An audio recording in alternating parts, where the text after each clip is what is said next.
Uhali gani mwanafamilia, na natumai ubuheri wa afya tele kabisa. Sasa ni kwamba tukiangazia kunako klabu Young Africans. Sasa ni kwamba klabu Young Africans kutoka vyanzo vya kuaminika ni kwamba wameanza mazungumzo na kocha ambaye alishaka kufundisha kunako klabu ya Raja Casablanca, na mzungumzia Josephine Zinberul ambaye ameonekana kwa kocha ambao ni chaguo la kwanza kwa klabu Young Africans baada ya klabu hiyo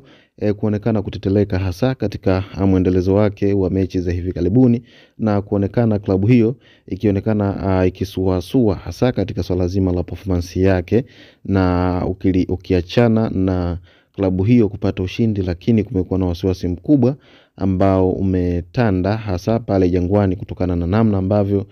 mwendelezo wake au performance yake kutoleta matumaini hasa kwenye mechi ambazo zinazofuata kwenye michuano mbalimbali. Sasa ni kwamba klabu ya Young Africans wameanza mazungumzo na kocha huyo Josephine Zinberul ambaye ameonekana kuwa ni chaguo kubwa kwa klabu ya Young Africans kwa ajili kuja kuifundisha klabu ya Young Africans baada ya kuwepo kwa uwezekano wa kocha wa sasa hivi wa Young Africans kutimuliwa au kuondoshwa muda wowote kuanzia sasa. Hii ni kutokana na kuwa klabu ya Young Africans imeonekana kutokuwa na matumaini tena na kocha wao ambaye anakinoa kikosi hicho cha Young Africans. Sasa ni kwamba klabu ya Young Africans kupitia uongozi wake ni kwamba wameanza mazungumzo, na inasadikika kwamba mazungumzo hayo ambayo yalizungumzwa baina ya kocha huyo na uongozi wa klabu ya Young Africans hasa kuhitaji hitaji lake la kuja kukinoa kikosi cha Young Africans, ni kwamba dili hilo la kocha huyo na klabu Young Africans ni kwamba kuna uwezekano dili hilo linaweza kutimia kutokana na kocha huyo baada ya kuondoshwa kunako klabu ya Raja Casablanca. Kwa hiyo kuna uwezekano mkubwa au possibility kubwa ya kocha huyo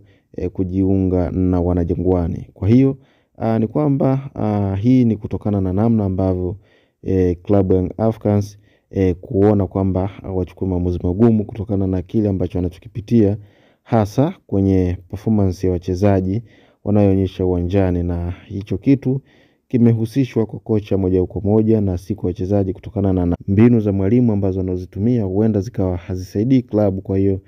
kama klabu wana ulazima wa kufanya mabadiliko kwa uharaka zaidi ili kuhakikisha kikosi hicho kinazidi kuwa imara. Kwa hiyo mwanafamilia, niendelee kukumbusha kwamba kwa yule ambaye ni mara yake ya kwanza kutembelea kwenye YouTube channel yetu, tumkumbusha kwamba usisahau kubofya maneno mekundu yaliyoandikwa subscribe chini ya video ili uwe kwanza kabisa kupata update punde tunapokuwekea kwenye YouTube channel yetu. Na pia tuendelee kukukumbusha kwamba